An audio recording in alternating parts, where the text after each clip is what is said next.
There are places where spirits and energy linger. Mortuary Manor in Toledo, Ohio, was one of those places.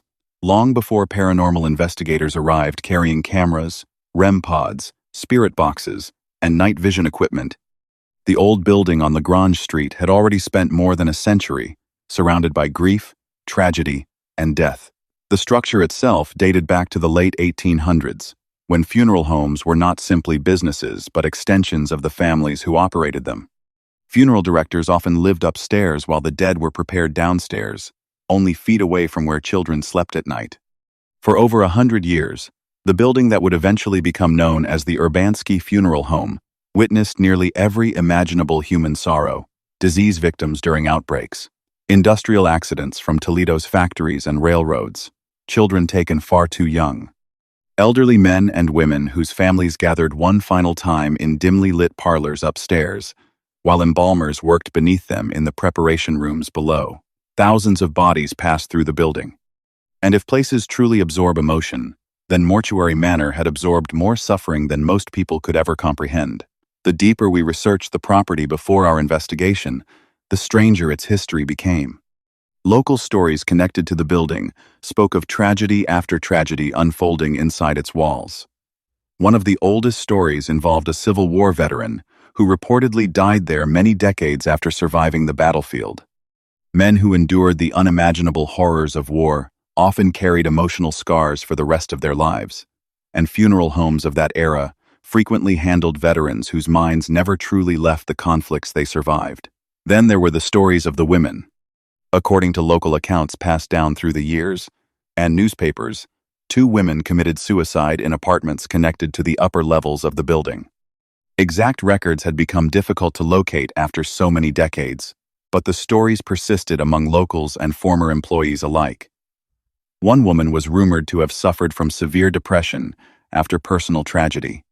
Another very young woman of 19 took her own life, after who knows why. Her troubles just too hard to cope with at such a young age. Whether every detail had survived accurately through time was impossible to know. But what remained undeniable was that the building carried a reputation for sadness and emotional heaviness long before it ever became a paranormal destination. The most heartbreaking story, however, involved the Urbanski family itself.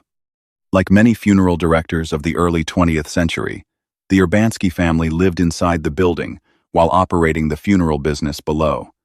Death was not something distant from daily life. Coffins, grieving families, and embalming procedures were part of the family's normal existence. Then tragedy struck the family personally. One of the Urbanski children, a 7-year-old boy, reportedly died of leukemia while living inside the funeral home. Even imagining such a loss was difficult. A child spending his final days surrounded by the very business dedicated to death somehow made the story even more tragic. The emotional pain of losing a child inside a building already saturated with grief may have left scars far deeper than anyone realized. Then, there was another Urbanski. At just the young age of 21, he had just graduated from mortuary school and had big plans. He wanted to become part of his family-owned business. He married the love of his life, went on his honeymoon to Florida. After returning back here, he contracted pneumonia and died. The mortuary still remained actively in business right up until the time Todd and Corey purchased it. Paranormal investigators would claim the child and family members never truly left. By the time Todd and Corey purchased the property and began restoring it into what became Mortuary Manor, the building already had a reputation among paranormal enthusiasts. But unlike many locations exaggerated for ghost tours or social media attention, this place carried an atmosphere that was difficult to explain the moment you stepped inside. The building felt heavy, not simply creepy in the normal sense, but emotionally heavy. The air itself seemed dense.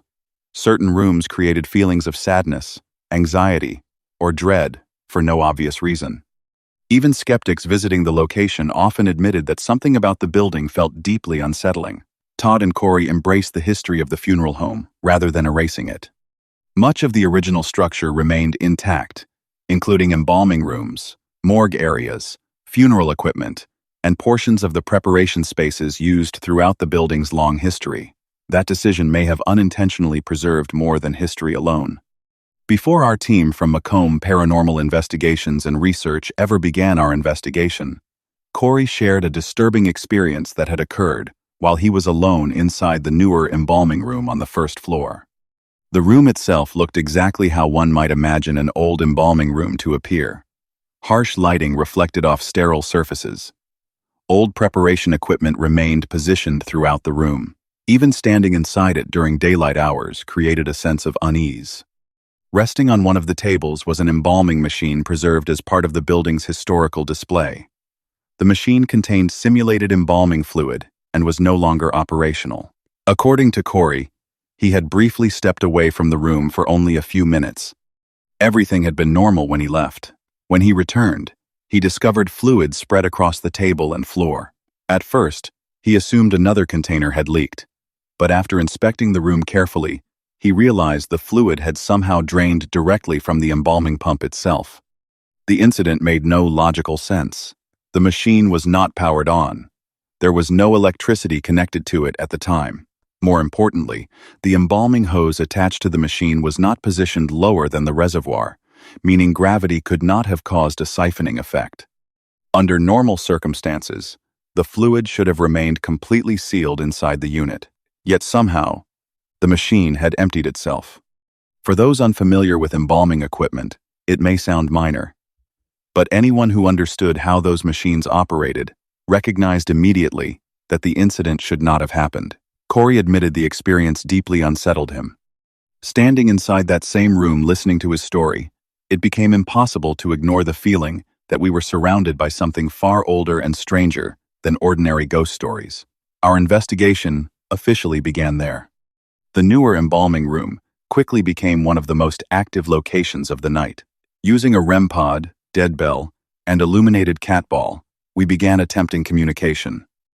Almost immediately, the equipment responded intelligently. The REM pod activated directly on cue to yes or no questions. At first, we carefully attempted to debunk the activity. We checked for cell phone interference, electrical sources, environmental contamination, and accidental triggering. But the responses continued with such consistency that coincidence became increasingly difficult to explain. We asked if the spirit present was Stanley Urbanski Jr. The REM pod answered immediately. The atmosphere in the room changed. The responses became increasingly precise, almost conversational in nature. Questions directed toward the spirit received direct answers through the equipment. The interaction felt intelligent, rather than random. Then something else entered the session. The cat ball sitting untouched on the floor suddenly illuminated and rolled on its own.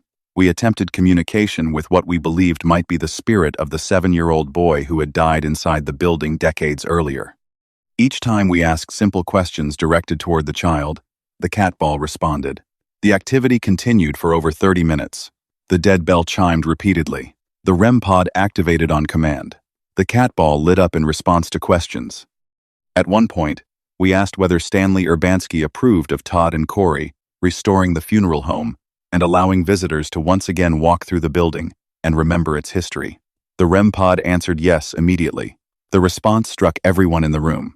If what we were communicating with truly was connected to the building, it seemed grateful that the old funeral home had not been abandoned or forgotten. As the session continued, something else began happening. Our camera batteries started draining rapidly. Fully charged batteries that should have lasted for hours suddenly dropped to critically low levels within minutes. Equipment malfunctioned without explanation. Devices shut down unexpectedly. In paranormal investigations, unexplained battery depletion is often associated with entities allegedly drawing energy from electronic equipment in order to manifest or communicate.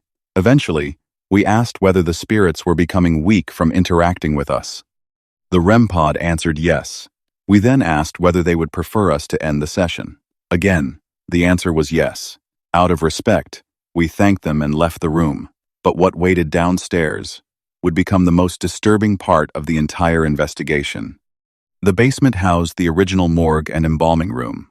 Unlike the calmer atmosphere upstairs, the basement felt oppressive almost immediately. The moment I entered the area, I felt something change physically inside me. A wave of nausea hit without warning. My chest tightened. My emotions suddenly felt amplified. The air seemed unnaturally heavy, almost difficult to breathe. It was not ordinary fear. It felt more like stepping into a space where something deeply wrong had happened repeatedly over many decades. The original morgue slabs still remained there in silence beneath the dim lights. The room itself seemed frozen in time. Jake stood near the doorway connecting the morgue to the old embalming room when he suddenly reacted to something unseen.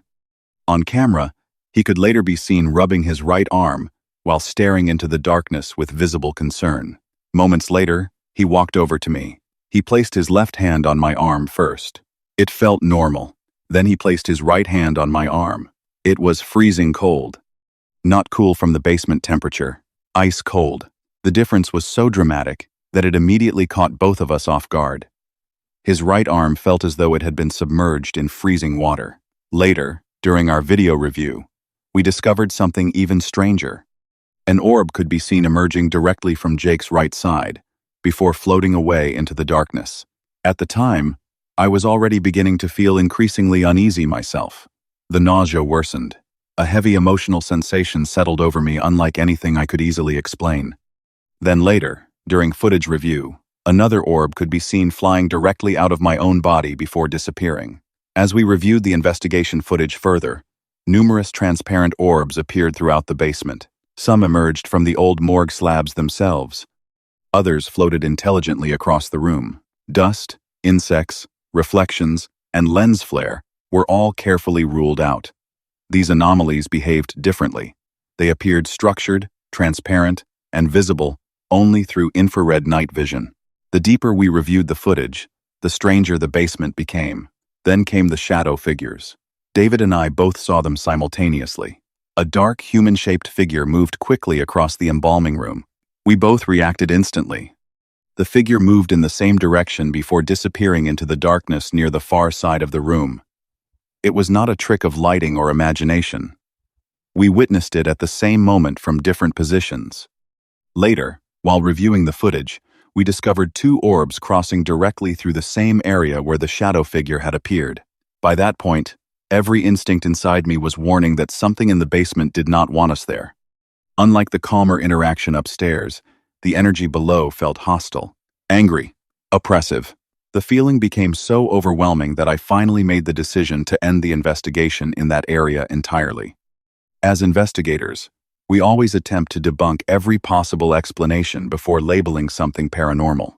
We look for environmental causes, electrical interference, reflections, psychological influence, contamination, and natural explanations first. But sometimes a location leaves an impression that refuses to fade. Mortuary Manor was one of those places. The building carried more than history. It carried emotional residue from over a century of death, grief, tragedy, and suffering. Thousands of bodies had passed through those halls. Families cried there. Children died there. Veterans were mourned there. Suicides occurred there. And perhaps some part of that emotional energy never truly left. Even now, long after the investigation ended, certain moments remain impossible to forget. The freezing touch of Jake's arm, the shadow figures moving through the embalming room, the intelligent responses from unseen entities, the child spirit seemingly playing with the cat ball, the overwhelming heaviness of the basement morgue, and perhaps most disturbing of all, was the feeling that the building itself was aware of us, watching, listening, waiting. Some places hold memories, others hold something far darker. And inside Mortuary Manor, death may never have truly moved on. Thank you for listening, and like always, keep watching the shadows. Be sure to like and subscribe, and happy hauntings.